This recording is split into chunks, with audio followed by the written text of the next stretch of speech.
నమస్కారం, welcome to 108 news Telugu. నా పేరు గౌరీ. ముందుగా బులెటిన్లో హెడ్లైన్స్. అగ్నిపథ్ స్కీమ్ పై అవాస్తవాలు ప్రచారం, విపక్షాలపై ప్రధాని మోదీ ఆగ్రహం. అప్పులపై చంద్రబాబు తప్పుదోవ, శ్వేతపత్రాలపై జగన్ ఘాటు విమర్శలు. నిధులు వచ్చుడో ఇద్దరం చచ్చుడో అన్నారు కదా, రండి BJP MP Raghunandan Rao counter. లంచం తీసుకుంటూ అనిశాకు చిక్కిన ప్రభుత్వాధికారులు, పరకాల సబ్ రిజిస్ట్రార్, పాల్వంచ పట్టణ ఎస్ఐల అరెస్టు. షిరిడి నుంచి సికింద్రాబాద్ వస్తున్న ట్రైన్లో దోపిడీ, 3 బోగీలో తెల్లవారుజామున దోచుకున్న దొంగలు.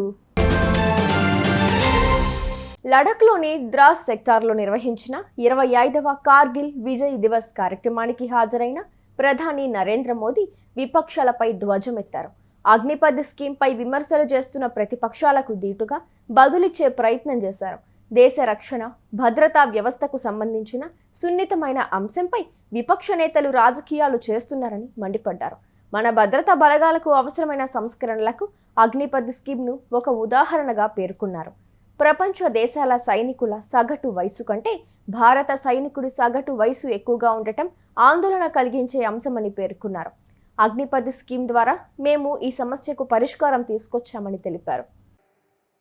साथियों, डिफेंस सेक्टर में रिफॉर्म्स के लिए भी भारत की आर्म फोर्सेस की सराहना करना चाहता हूं. हमारी सेनाओं ने बीते वर्षों में कई साहसिक निर्णय लिए हैं.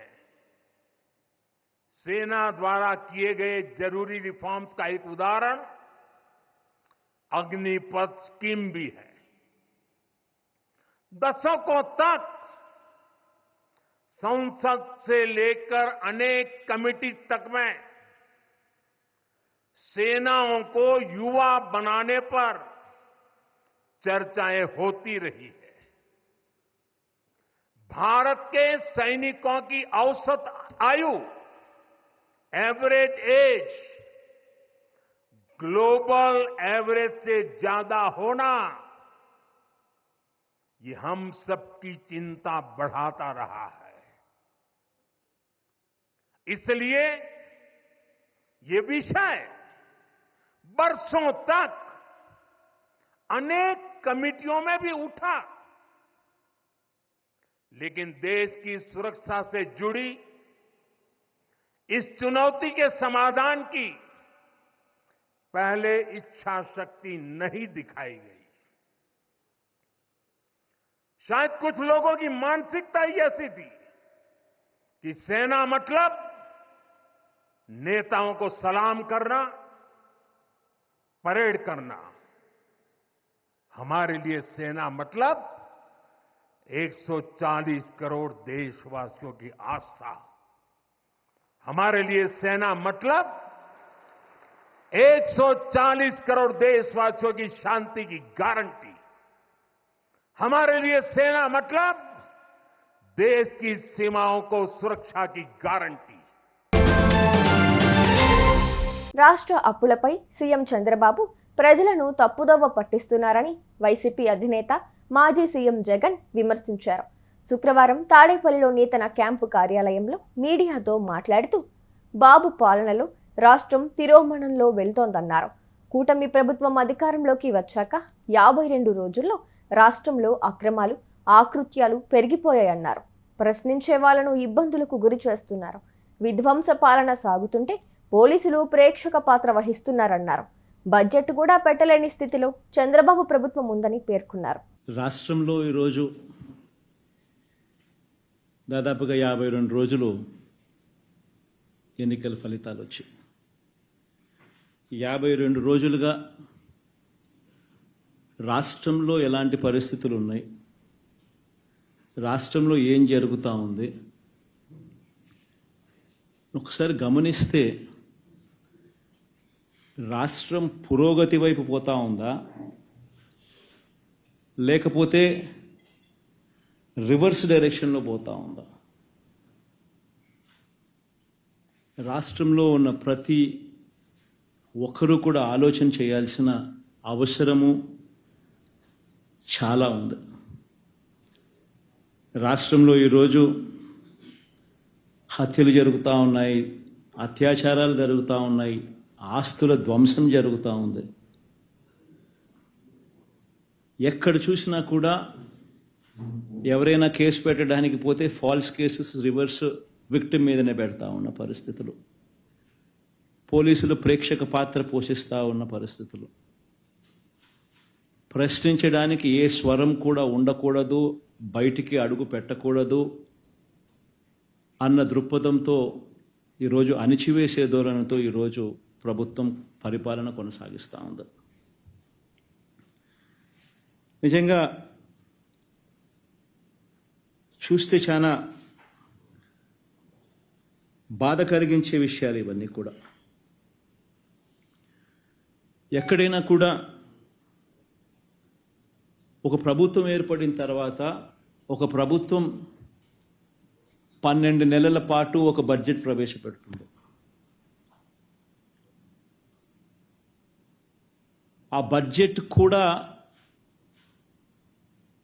7 నెలలు, 12 నెలల కాలంలో ఏకంగా 7 నెలలు రెగ్యులర్ బడ్జెట్ కూడా ప్రవేశపెట్టలేని అధ్వానమైన పరిస్థితిలో ఈ ప్రభుత్వం ఉంది అని అంటే, 12 నెలల కాలానికి ప్రవేశపెట్టే రెగ్యులర్ బడ్జెట్ ప్రవేశపెట్టాల్సింది పోయి ఆ 12 నెలల కాలానికి సంబంధించిన కాల వ్యవధిలో ఏకంగా 7 నెలలు ఓట్ ఆన్ అకౌంట్ బడ్జెట్ మాత్రమే ప్రవేశపెట్టే అధ్వానమైన పరిస్థితిలో ఈరోజు రాష్ట్రం ఉంది అని అంటే, రెగ్యులర్ బడ్జెట్ ప్రవేశపెట్టే ధైర్యం కూడా చంద్రబాబు నాయుడు గారికి లేదు అని అంటే, ఎంతటి దారుణమైన పాలన సాగుతూ ఉంది అని చెప్పడానికి ఇదొక గొప్ప నిదర్శన. నిజంగా బడ్జెట్ పై కొందరు అర్ధ సత్యాలు, అసత్యాలు ప్రచారం చేస్తున్నారని బీజేపీ ఎంపీ రఘునందన్ రావు పేర్కొన్నారు. అన్ని రాష్ట్రాలకు సమపాళ్లలో కేటాయింపులు జరిగాయన్నారు. గత 10 ఏళ్లుగా ఎన్డీఏ నేతృత్వంలో అన్ని రాష్ట్రాలను సమదృష్టితో చూశారన్నారు. తెలంగాణలో కేసీఆర్ అధికారంలో ఉన్న, రేవంత్ రెడ్డి అధికారంలో ఉన్న ఆలోచన విధానం ఒకటేనన్నారు. జెండాలు మాత్రమే మారాయి తప్ప విధానాలు మారలేదన్నారు. రేవంత్ రెడ్డి, కేసీఆర్ వైఖరి ఒకటే, ఏం మారలేదన్నారు. మార్పు ఏదైనా ఉందా అంటే దానం బీఆర్ఎస్ నుంచి కాంగ్రెస్లోకి మారడమేనని రఘునందన్ రావు అన్నారు. మార్పు ఇంకేదైనా ఉంటే కుర్చీలు మాత్రం మారాయన్నారు. కాంగ్రెస్ ఎమ్మెల్యేలను 20 కోట్ల రూపాయలతో కేసీఆర్ కొన్నారని, కానీ తాము బీఆర్ఎస్ ఎమ్మెల్యేలను 5 కోట్ల రూపాయలకే కొన్నామని కోమటిరెడ్డి రాజగోపాల్ రెడ్డి మీడియాతో చిట్చాట్లో చెప్పారని రఘునందన్ రావు అన్నారు. బడ్జెట్ అనేది సంతులితంగా ఉండాలి, అన్ని రాష్ట్రాల సమానమైనటువంటి అభివృద్ధికి తోడ్పడేటువంటి రీతిలో ఉండాలి. ఇది మొదటి నుంచి కూడా భారతీయ జనతా పార్టీ తన లక్ష్యంగా పెట్టుకుంది. గత 10 సంవత్సరాలుగా భారతీయ జనతా పార్టీ ఈ దేశంలో అధికారంలోకి వచ్చిన తర్వాత ఎన్డీఏ నేతృత్వంలో గౌరవనీయులు నరేంద్ర మోడీ గారు అన్ని రాష్ట్రాలని సమదృష్టితో చూసుకొస్తా ఉన్నారు. కానీ తెలంగాణలో కేసీఆర్ అధికారంలో ఉన్న, రేవంత్ రెడ్డి అధికారంలో ఉన్న, ఇద్దరి లక్ష్యం ఒకటే. ఏమన్నా అంటే మారినాయి అంటే ఇద్దరి ఆలోచనలు ఒకటే రకంగా ఉంటాయి, ఇద్దరి నడవడిక ఒక రకంగానే ఉంటుంది. ఏమన్నా మారింది అంటే జెండా రంగు మారింది తప్ప మనుషుల ఆలోచన విధానం మారలేదు. ఇంతకుముందు ఒక రంగు ఉంటుండే, ఇప్పుడు 3 రంగులు వచ్చింది. ఒక రంగు ఉన్నప్పుడు 3 రంగుల జెండాతో గెలిచిన వాళ్ళంతా ఒక రంగు జెండాలోకి పోయినారు. ఇప్పుడు 3 రంగుల జెండా వచ్చిన తర్వాత ఒక రంగు గుర్తు మీద గెలిచిన వాళ్ళు 3 రంగుల జెండాలోకి పోతున్నారు. ఏమి మారాను అంటే దానం కాంగ్రెస్ నుంచి టీఆర్ఎస్ కు మారాను, టీఆర్ఎస్ నుంచి కాంగ్రెస్ కు మారాను తప్ప రంగులు మారాను, వేషం మారాను, భాష మారాను తప్ప భారతీయ జనతా పార్టీ పట్ల, కేంద్ర ప్రభుత్వం పట్ల, తెలంగాణ రాష్ట్ర ప్రభుత్వం యొక్క ఆలోచన విధానంలో 1% కూడా మార్పు రాలేదని చెప్పడానికి నేను చింతిస్తా ఉన్నాను. కుర్చీలు మారినాయి, ఎస్ ఐ డూ అగ్రీ. అప్పుడు కేసీఆర్ అటు కూర్చొని చెప్తుంటే బట్టి గారు ఇటు కూర్చొని బాధపడుతుంది. ఇప్పుడు బట్టి గారు అటు కూర్చొని చెప్తున్నాడు, కేసీఆర్ ఇటు కూర్చొని బాధపడుతుంది. ఇప్పుడు ఎడమైంది, ఎడమ కుడైంది, అధికారం ప్రతిపక్షమైంది, ప్రతిపక్షం పాలకపక్షం అయింది తప్ప ఏం మారింది అంటే ఇద్దరి ఆలోచన విధానంలో కూడా ఎక్కడ కూడా ఒక ఇంచు కూడా మార్పు కనవలేదని చెప్పడానికి చంద్రశేఖరరావు గారి నడవడిక. 88 మంది ఎమ్మెల్యేలను ఇచ్చిన తర్వాత కాంగ్రెస్ పార్టీకి 12 మంది ఎమ్మెల్యేలను 20-30 కోట్లు పెట్టి కొనుక్కున్నాడు ఆయన. ఇది రఘునందన్ రావు మాట కదా. I'm quoting the words of honourable legislator from Munugode, Mr. Komatiredi Rajagopal Reddy. Yesterday while he was talking to the media, he says that KCR purchased our Congress MLAs with a cost of 20 to 30 crores. But whereas Congress is purchasing TRS MLAs with a cost of only 5 to 6 crores. ఇది గౌరవనీయులు మునుగోడు శాసనసభ్యులు కోమటిరెడ్డి రాజగోపాల్ రెడ్డి గారు మీడియాతో chit chat లో మాట్లాడినారని నిన్న ప్రముఖ దినపత్రికలలో వచ్చింది. లంచం తీసుకుంటూ అనిస వలకు చిక్కారు ఇద్దరు ప్రభుత్వాధికారులు.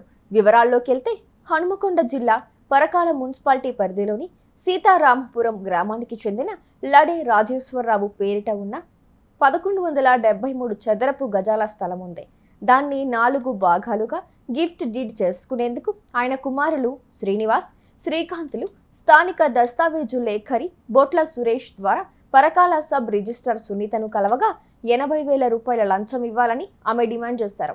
దీంతో శ్రీనివాస్ హనుమకొండ ఏసీబీ కార్యాలయంలో ఫిర్యాదు చేశారు. రిజిస్ట్రేషన్ అనంతరం గురువారం శ్రీనివాస్, శ్రీకాంత్లలో 80,000 రూపాయలను మధ్యవర్తి నరేష్కు ఇవ్వగా అక్కడే కాపు కాసిన ఏసీబీ అధికారులు పట్టుకున్నారు. నిందితులిద్దరిని అరెస్టు చేశామని, శుక్రవారం హనుమకొండ ఏసీబీ కోర్టులో హాజరుపరుస్తామని అనిస డీఎస్పీ శాంబయ్య వెల్లడించారు. పరకాల మండలం నివాసి అయినటువంటి లడే రాజేశ్వరరావు దంపతులకు 1173 గజాల జాగా ఉంది. ఇట్టి జాగాని వారి ఇద్దరు కుమారులైనటువంటి శ్రీనివాస్ మరియు శ్రీకాంత్లకు సమాన భాగాలుగా చేసి రిజిస్ట్రేషన్ చేయించాలన్న ఉద్దేశంతో జూలై 2వ వారంలో మొదటి వారంలో రిజిస్ట్రేషన్ ఆఫీస్కు స్లాట్ బుక్ చేసుకున్నారు. స్లాట్ బుకింగ్ ఈ రోజు ఉండే. అయితే వాళ్ళు వచ్చి ఎస్ఆర్ఓ ఆఫీస్ ముందుగల డాక్యుమెంట్ రైటర్ అయినటువంటి బొట్ల నరేష్ గారిని కలిశారు. బొట్ల నరేష్ గారు ఎస్ఆర్ఓ మేడం సునీత గారి దగ్గరికి తీసుకొని వెళ్ళి వాళ్ళని కల్పించింది. అయితే వీరి రిజిస్ట్రేషన్ చేయడం కొరకు అవి 4 భాగాలుగా చేసుకుంటున్నారు కాబట్టి ఒక్కొక్క భాగానికి 20,000 చొప్పున టోటల్గా 80,000 రూపాయలు ఇస్తేనే నేను రిజిస్ట్రేషన్ చేస్తా, లేకుంటే లేదు అని చెప్పి ఖచ్చితంగా చెప్పడంతో వారికి డబ్బులు ఇచ్చి పని చేయించుకోవడం ఇష్టం లేక హనుమకొండలో ఉన్నటువంటి మా ఏసీబీ ఆఫీస్కి వచ్చి శ్రీనివాస్ గారు దరఖాస్తు చేశారు. 22వ తారీఖు నాడు వచ్చి దరఖాస్తు చేశారు.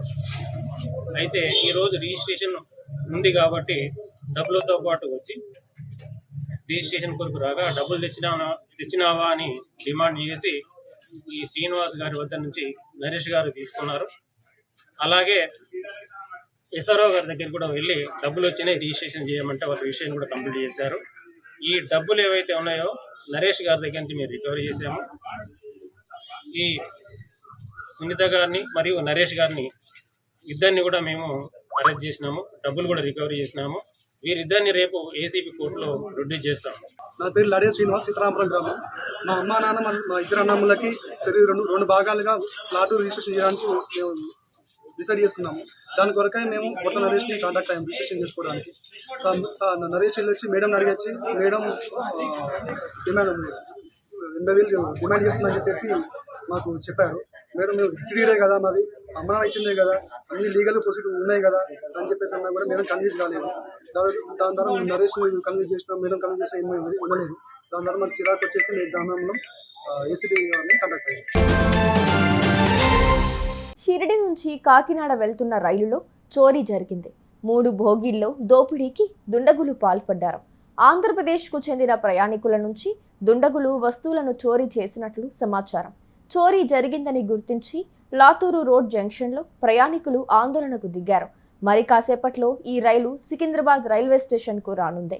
ఈ ఘటనపై దక్షిణ మధ్య రైల్వే పోలీసులు దర్యాప్తు చేస్తున్నారు. 1 గంట కూడా నేను లేచానండి.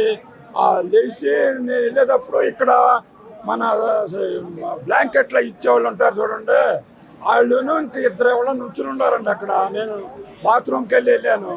వెళ్ళిన తర్వాత 2 గంటల టైంలో తీసేశారండి బ్యాగ్, ఫోను, 10,000 క్యాష్ మాయి. బండి ఆగలేదండి, బండి వెళ్తానే తర్వాత ఆగిందండి. బండి పోయిన తర్వాత ఆగింది. మేము తర్వాత ఈ ట్రైన్లో ఉండ వీళ్ళ రైల్వే పోలీసుల కోసం ఎక్కడ తిరిగినా కానీ వాళ్ళు మా రెస్పాన్స్ లేదండి. మేము వెళ్తే టీసీ లేదు, రైల్వే పోలీసు లేదు, ఎవరో రెస్పాన్స్ లేదు. మేము అన్నిసార్లు తిరిగినా బీదర్లో ఆపేసామండి. రైల్వే ఆపేసాం, బండి వెళ్ళనివనే ఆపేసాం. అప్పుడు వచ్చారండి.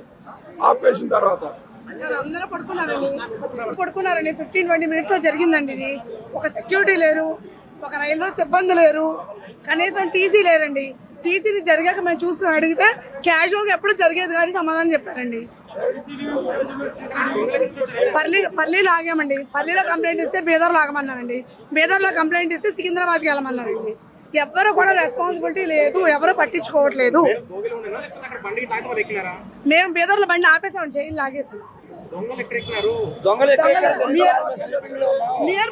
నియర్ పర్లీలో అటు కానీ ఇటు కానీ నియర్ పర్లీ. అందులో సార్ మేము జనరల్ బోర్డులు కానీ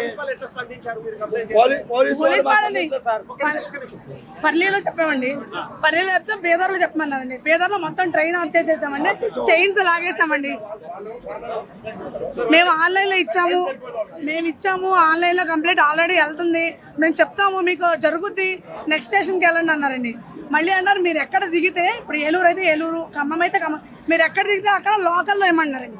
అంతకుముందు ఏం చెప్పారు, ఇది కర్ణాటక కదా, ఈ రాష్ట్రం వేరే చెప్తున్నారండి, మధ్యప్రదేశ్ వేరే ఏం చెప్పారంటే బీదర్లో లేపాటికి మీకు రెస్పాన్స్ చెప్తామన్నారు. మాకు సికింద్రాబాద్ ఇప్పుడు